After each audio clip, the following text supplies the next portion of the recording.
andito ang Eat Pilipinas team sa Bayside Buffet ng Lime Hotel.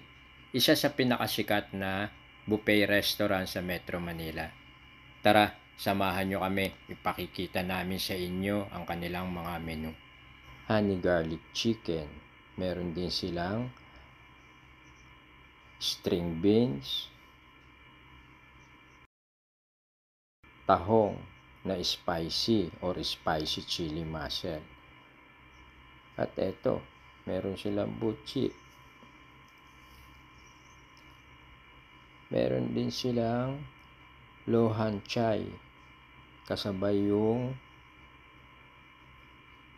yang chow fried rice.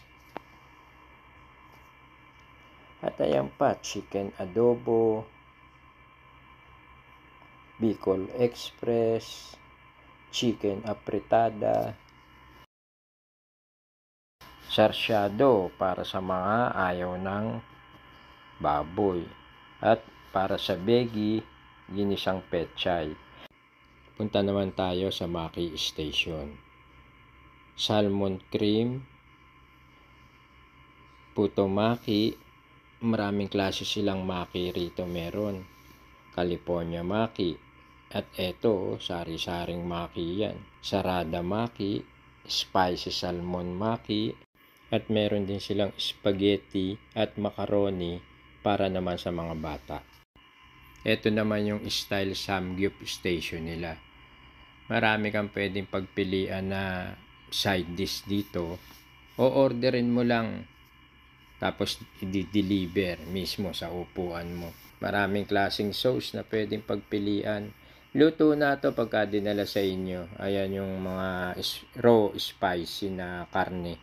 Pati yung mga side dish nila. At eto pa, pork loin with mushroom gravy.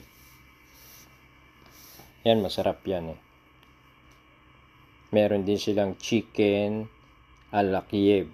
Parang Russian lang ano. At ito yung bagnet. At roasted chicken and Cantonese chicken. And take note bawal ang leftover. At eto na yung paborito ng lahat. Roasted beef and roasted chicken. Whole chicken yan. Roasted. Ito naman yung kanilang mga appetizer at chara. And ito parang burong mangga yata yan. At may mga pika-pika rin sila like chicharon fries, potato fries, kamote fries. Take note, bawal ang tira. 1,000 pesos ang penalty. Ito naman yung dim sum station nila. Marami kang pagpipilian na sauce dyan. Like laksa, eto, tom yum sauce, satay sauce, laksa sauce, spicy Szechuan, peanut sauce, at kung ano-ano pang sauce. Orderin mo lang, i-deliver din sa upuan mo yan. Ang in-order ko dyan, laksa. Ang presyo nga pala dyan, or dito, around 1,000 to 1,300 per person. Kaya, dapat isulit mo na rin. Hanggat kaya mong kumain, kumain ka ng kumain. Only naman yan eh. Ayan, so tanghon, yung mga noodles nila, meron din silang fishball. Para to sa dim sum crab stick.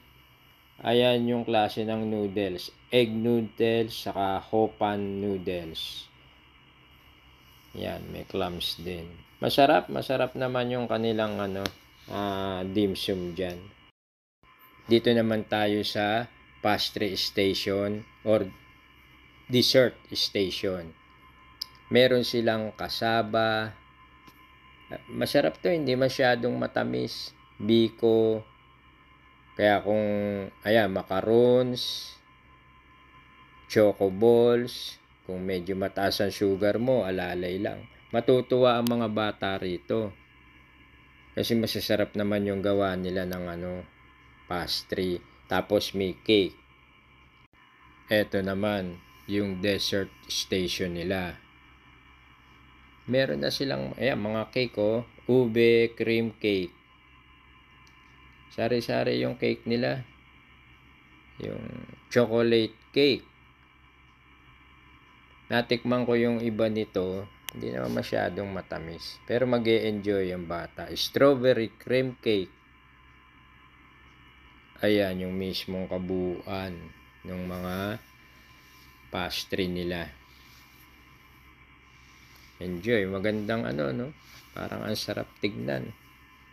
At meron din silang chocolate fountain. Dito sigurado ang bata mag-e-enjoy. At ayan. Wow. Sino yun? Si Ivana ba yun? Oh, Ivana pag side view.